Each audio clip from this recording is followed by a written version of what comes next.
Whether you love it or you hate it, CEX is a massive part of game collecting here in the UK. But not all CEX stores are the same, as we're going to find out this time in the crazy world of CEX. Game Pickups! Video Game Trip! Road Trips! Live Game Hunting! Always now! Hello again folks, and welcome back to another live game hunting episode. And this week is a little bit different, as we are heading to not one, not two, but 3 CEX stores. And even though CEX is a chain here in the UK, every store is very, very different. And we are going to 3 very different stores in this week's episode. If I'm ever travelling and only have a very small amount of time in a town or city, CEX is the first place I'll always go. Just because all the stores are totally different, you never know what to expect, which I think is going to become evident in this week's video as we find a console I've never had in a collection before and I've been looking for ages, some amazing video game bargains and some box retro awesomeness. But before we head off to our first CEX of the day, I just want to remind you folks, if you enjoyed this video, please hit that like button and please subscribe, as I put new videos out every Saturday live at 5, as well as bonus content throughout the week, and I really want you folks along for the ride. Now, off to CEX. Here we are then in our first CEX of the video. This one is in Chelmsford, and I was here for the day on a works train and waiting for the train, had a little while to kill, so I thought let's head to the local CEX.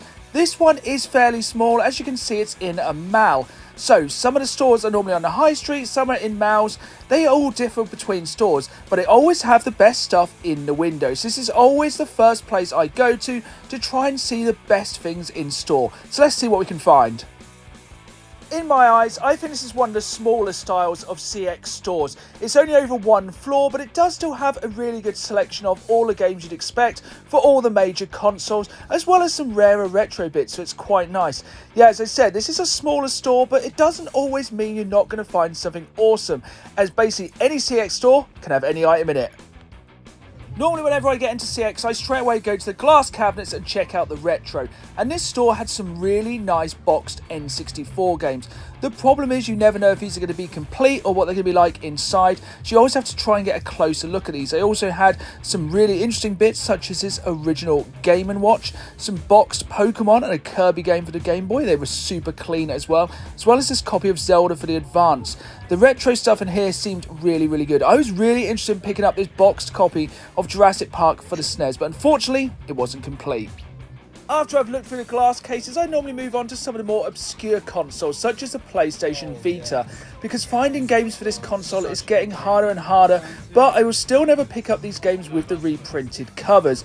And yeah, the PlayStation Vita games definitely seem to be getting more expensive and harder to find. So every time I go into CEX, I always check to see if there's any I need. Same as the original Xbox. I'm a massive fan of the original Xbox. I love collecting for it, but it is getting slightly harder to find games for it. So I always check through these when I go into any CEX store. I think I'm over 400 original Xbox games now, so it's definitely getting harder to find games I need. Similarly with the GameCube, I've got over 100 GameCube games. It's getting harder to find them. I think that now is the perfect time to pick up games for the PlayStation VR. So if I can pick up a game like this, Radical G, for just a $5, I'm going to do it. That's because I think in the future, PlayStation VR games are going to get very expensive. Just because a lot of people obviously didn't pick up the PlayStation VR, and a lot of people are passing it up. So now is the time to pick up these VR games while they're cheap, or regret it in the future. I would not have expected to be able to buy a PlayStation 5 game for under a tenner in CEX. But, total clarity, I have no idea anything about this game. I've never heard of it, but for the sake of under a tenner for a PlayStation 5 game in 2022, I'm going to pick it up. So let me know down in the comments below if you've played this game, if I made a good choice. Our final stop in this CEX was the Nintendo 3DS section, and they had a really good selection of games that I don't see that often. And the thing is, because it's a Nintendo console, because it's collectible, I think the 3DS is going to get very expensive to collect for in the coming years, and now is the best time to pick up some of these 3DS games while they are cheap. Next on our CEX trip, we were off to Coventry. So I was here for my wife's graduation. It was nice to take in some of the sights of this historical city, including this amazing cathedral, which was sadly destroyed during World War II. But of course, the main reason we were here was for CEX. This CEX was on the high street rather than being in a mall, and probably because of that fact, this CEX was absolutely huge. It was split over not one, not two, but 3 floors. So the first floor was absolutely stacked with video games for every console imaginable, and the second floor was very full of DVDs and Blu-rays. We're going to come back to the third floor later on, as it's something I don't think I've ever seen before in a CX. Now let's get hunting. But the first thing I saw when I went to that glass cabinet is something I've been looking for a long while, a SNES console. And the thing is, yes, you can order them online with CX, but you never know what they're going to look like. And this one was in amazing condition. These can often become yellowed or just discoloured over time, and this one was perfect. I had saved up a considerable voucher to spend in CX, and this is what I was spending that voucher on. One of the main consoles I always check for in CX is the Wii U. Not just because it's getting harder to find these games out in the wild, but it's because I have so many of these games, it's getting harder to find titles I don't have in the collection. And trust me, I think in years to come, the Wii U is going to be very expensive to collect for. If like previous Nintendo consoles are anything to go by, such as the GameCube, which is another one which is really expensive for, and another one which I have a pretty big collection of games for already. So when I find a game I haven't got, like Beyond Good and Evil, I'm always tempted to pick them up. Sadly, that one wasn't complete. Like I said, you never know what you're going to find in these glass cases in CX because all the stores are totally different, and this one had a massive selection of PlayStation 1 games. Yes, I normally see PlayStation 1 games in most CX stores, but not normally in this kind of numbers, so it was really cool to see. As well as that amazing SNES console, which we'll be coming back to later, they did have a really good selection of retro in this CX. Obviously, you never know what you're going to find in here. They had quite a large selection of Nintendo DS games, some high-level GameCube games, and this amazing copy of the Teenage Mutant Ninja Turtles arcade game for the NES. I'm holding out for a boxed copy of this, and speaking of boxed copies, they had a boxed copy of Protector, which if you didn't know in the UK is what Contra was called. Very cool to see complete in the box. Finally, in the glass case, there was a pretty nice selection of Mega Drive and Master System games. Sadly, nothing I need to pick up here, but it was cool to see some of these more kind of high-level games for the 360 and the original Xbox, and a couple of cool collector's editions. So remember, I said this CX had 3 floors. What do you think could possibly be on the 3rd floor of this CX? There's some signage here which might give it away. You've got a couple more seconds left to guess, but trust me, you may think you know what's up here, but I was not prepared for when I actually ended up here to see how wide open this floor of CX was. And kind of empty. Just all of the walls are covered in DVDs, but not just DVDs. I don't think I've ever seen this many CDs in CX.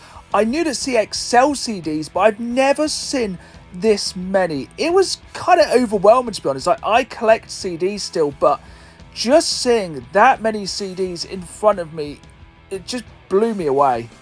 I think the craziest thing about this though was the number of pound DVDs. This must be where all those DVDs that CX buy for a penny come to die. And it's weird just thinking in the next few years CX will probably stop selling DVDs. What will happen to these DVDs? Who knows? Let's go to the checkout and check out this SNES, as I am very excited to pick this up, and let's see how good it is. Oh, this is a throwback to the early 90s, isn't it? Just missing the old games, aren't you? Yeah. Do you want to have a look at the console?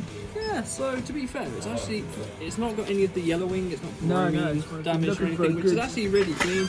There's a couple of marks on it, but that's fixed. Yeah. So this age, all the cables are in here. So what's the controller like for it? Controller should be pretty good. Okay, bit stuff. Perfectly functional. Perfectly functional. We would have tested all this to make sure it worked before buying. Like I said, you can probably get another one of these. Yeah, it's more finding the console in nice conditions. Yeah, just look. Most of these would usually be discounted because of the bromine, which is, you want to say the best way to keep them safe, if you probably don't know, if you want to stop them from yellowing, keep them out of direct sunlight. Okay, cool, yeah. Or just exposed in general, keep them somewhere cool, dry, dark, it stops the bromine coming out and yellowing the console. Yeah, lovely. So now I'd bought a SNES console for the collection, I wanted to buy some more SNES games for the collection. So I headed along to my local CX here in Norwich on a rainy afternoon, hoping to pick up some amazing SNES games. I checked online, they had a few games in stock, but this online stock checker can be a little bit dodgy, so let's see what we can find. There are three things I like in the world: wrestling, Star Wars, and video games, especially collector's editions. I do think both these collector's editions are quite expensive, especially the Star Wars one. This doesn't come with anything too amazing, but CEX is a good place to find some of these collector's editions, especially ones that sell out over all these years. Heading over to the glass cabinet, there's a very large selection of Sega games in here. So we have loads and loads of boxed Mega Drive games, quite a few boxed Master System games, and loads of games for the Dreamcast. And the more surprising thing is not that there's Dreamcast games here, but all the cases seemed in really good condition. As if you didn't know, Dreamcast cases are like notorious for breaking. I don't know why, those cases are just always super weak. A lot of cool stuff in here. I guess it's kind of ironic that just after travelling all the way to Coventry and buying a SNES console in really nice condition, I would come back to Norwich and there'd be one in fantastic condition here as well. But the kind of annoying thing was we were looking for SNES games and there just didn't seem to be many in here, which is kind of annoying because when I went and checked online, it showed us a few in store. There were some nice box bits, but the one that jumped out to me was this copy of Super Tennis, which, if it's complete, for a box SNES game in 2022 in CEX for £10 is a great deal. There's normally a pretty good selection of GameCube games here in the Norwich CEX. One thing I haven't noticed before, which is a bit strange, these kind of stand-in cases for some of the more expensive games. Not really sure of the reason behind that. But sadly this time there was nothing I needed for the collection. As I said, it's getting harder for me to find GameCube games I need. Again, it is strange they're kind of using these replacement cases. I'd love to know why. If anyone knows, please comment down below. But I will always look through these GameCube games, as you never know what you're going to find in CEX. So there we have it, that is just 3 CEXs from across the country. And even with just these 3 examples, you can see how different every CEX store is.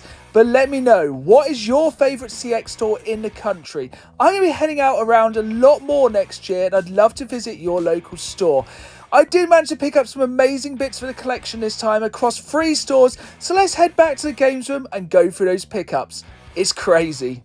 Here we are then back in the games room after visiting those 3 CEX stores, and they may have only been 3 CEX stores out of the hundreds all around the country, but it does go to show that every single store is very different. It is worth visiting as many stores as possible, as you never know what you're going to find. Obviously you can order any of those items online, but the thing is, when you buy online from CEX, you are blind buying. It will not be able to see the item, and if it's like a box game or console, you have no idea of the condition or if it's going to be complete. Let's get into our pickups then. For the first CEX, we have this copy of Radical G for the PlayStation VR.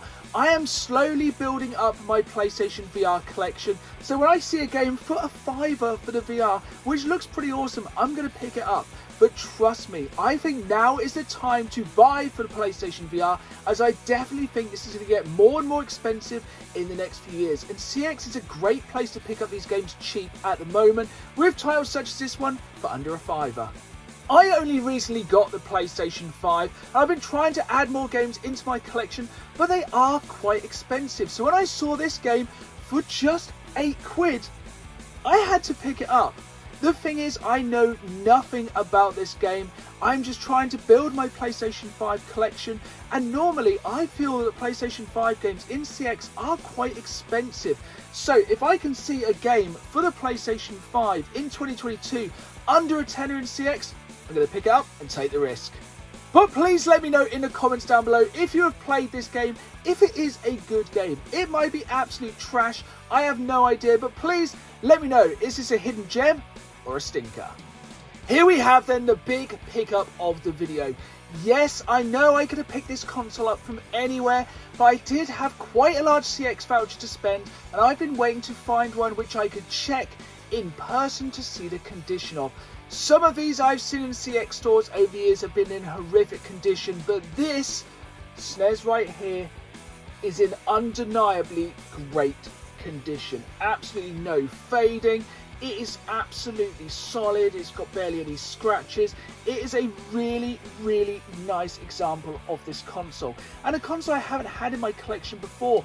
Previously I've been using a clone system to play my SNES games, and I cannot wait to play them properly on the original hardware the way it should be. Here we have the controller that obviously came with the console. You can see it does have a little bit of damage on there, but at the end of the day you can pick up a new controller quite cheap in CX or any kind of local game store, so I'm not too bothered because mainly I was looking for the condition of the console. Speaking of the SNES, that takes us nicely onto the last pickup of this video, this boxed copy of Super Tennis for the SNES, and it is just such an iconic kind of artwork for this game, such a simple one, and it's surprising you can get this boxed and complete in CX for just £10, and that is the best thing about being able to go into the CX stores, is checking these games if they're boxed, if they're complete, if they're in the condition you are looking for. This might not be a super expensive title for the SNES, but if I get it, I still want to get it in really nice condition. And this one, it may be a little bit bent, but I have had this in a box protector for the past week or so, and it's strange. The cardboard of these old SNES boxes actually bounces back in really nicely, and I think this is just the start of what I'm going to be going on to moving on to a bigger boxed SNES collection. I just love the old Nintendo cardboard, so I think going forward I'm really going to be pushing for more boxed SNES games. So there we have it, that was just 3 CX stores out of the hundreds that are around the UK, and love them or hate them, I think CX does have its place in the retro gaming community. Yes, they may rip you off, but it's how you play the game with CX. I bought that SNES console, it was slightly more expensive than I would have expected to pay for it, but I did pay for it using in-store credit. Going to the car booths and the charity shops, buying bundles of games, trading games in to build up that in-store credit. That for me is my favourite thing about CX. So there we have it, I hope you've enjoyed this video. Let me know down in the comments down below, what is your favourite CX store in the UK? And also let me know, what is the best thing you've ever found in CX, and what is the weirdest thing you've ever seen in CX? As they're starting to take some strange things now on trade-ins, I think there's going to be some really weird answers down in the comments down below. I hope you enjoyed this video. If you did, hit that like button, subscribe, and as always, keep playing the game. See y'all soon.